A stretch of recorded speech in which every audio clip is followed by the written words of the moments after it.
Kung may Neneng B maano ulam, Sa akin, maano merienda. kaya ka ba na Neneng B? Yo, mga kuys, so ngayon nandito pa rin tayo sa may Carriedo mga kuys. Yan, so yung Carriedo Station, ito yung LRT mga kuys, yung may Neneng B. Usually yan pa rin sa Antox. At syempre, dito tayo sa may tapat ng Isitan. Yan.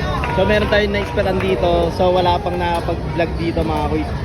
Ito na naman yung bagong food tripan dito. So tara, samahan nyo ko, alamin natin kung ano itong food trip na to. Let's go. Ivan, kamusta na? Ayos naman tayo dito, bossing. Oh. Ivan, anong paninda mo ngayon? Meron tayo dito pancake. Kung naiinitan kayo sa pancake, meron tayo dito avocado konyelo, mangga konyelo, tapos stick Milo. Stick Milo ba? Meron ka na rin Stick Milo, ha? Meron tayo yan, bossing. Magkano naman presyo ng pancake mo? Pancake dito tayo, meron tayo 45 tsaka 25, bossing. Anong pinagkaiba nung 25 tsaka 45? Sa 25 natin, condensed na ilalagay natin. Condensed. Pero kung gusto nyo maging special kayo, lagay natin dito chocolate. May special ka na ngayon, ha? Special Kaya ako special ngayon. yan. Gano'n ka special yan? Kay special siya. Sobrang special ka. Ayun, Tapos, Kaya ano naman pa-order dalawa? ako ng 45 pesos mo. 45. Ano oras kayo nandito? Alas 10 po hanggang alas 9 ng gabi. Alas 10 ng umaga hanggang Alas 9 ng- alas 9 ng gabi. Okay, yan o mga kuys. Pancake, 45 pesos. So, dito. Kaya lagay natin pampasarap Kung kasi. ano yung special na sinasabi Special mo. na sinasabi ko. Oh, yan. Special na chocolate. Caramel, boss. Caramel, grabe naman yan. Ano nang lasa niyan? Mix. Mix? Oo, boss, mix yan kapag Kunyari, yung pag-ibig ko, mix din.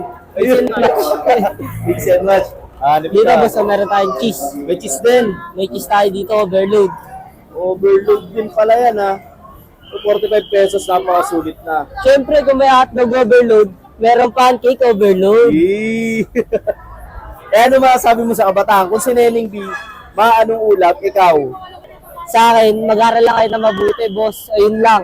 Ayun, oh. Lagi nyo mahalin yung mga magulang nyo. Ayan, tama yan, tama yan. Pero ano lang? Ayun, oh. Ayun, oh. So, ayan, overload. May pakit sa Uwi ka tabi na? ko. Ayun, oh. Boss, ito na yung pancake Ayun, Neneng B, special.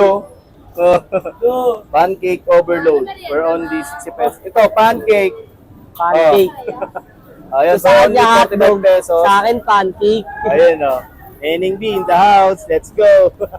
So, ayun, mga kuys, tikman ko na ito, ha. Tikman mo na yan, 45 bossing. pesos overload. At ito na nga, mga kuys, no, in-order natin dito kay Ivan. Kung ano daw, kung kanya merienda, kung kay Neneng B, maano ulam siya, maano merienda. So, ayun, mga kuys, ito nga, yung merienda niya is pancake, mga kuys. For only 45 pesos, overload. Yan, so marami siyang syrup na nakalagay, meron chocolate, meron ding caramel, syempre overload sa cheese. Ayan, oh. Diba, napaka-solid for only 45 pesos. So meron din sila dito 25 pesos. Condensed lang yung ilalagay nila. So dito pa rin sila matatagpuan sa tapat ng Isitan, mga kuys. Ayan. Tama ba? O, sa tapat ng Isitan Mall, dito sa may Carriedo Station. So tara, tingnan na natin ito, mga kuys, huwag natin patagalin. Ayan, oh. Overload. Syempre, ito yung pinaka-the best dyan. Overload, no? So, tara, tingnan natin.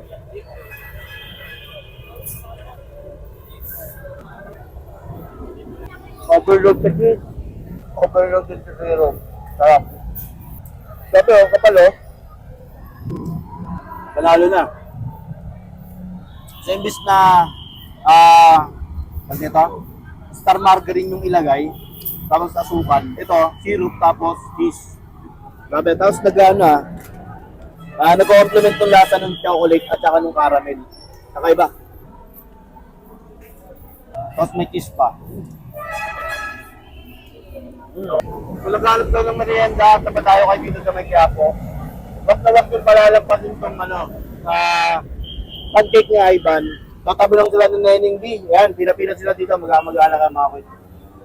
Napakasulit nito sa halagang 45 pesos. Kaya ano pang hinihintay nyo, dayon nyo na. So magpo-food trip na kami.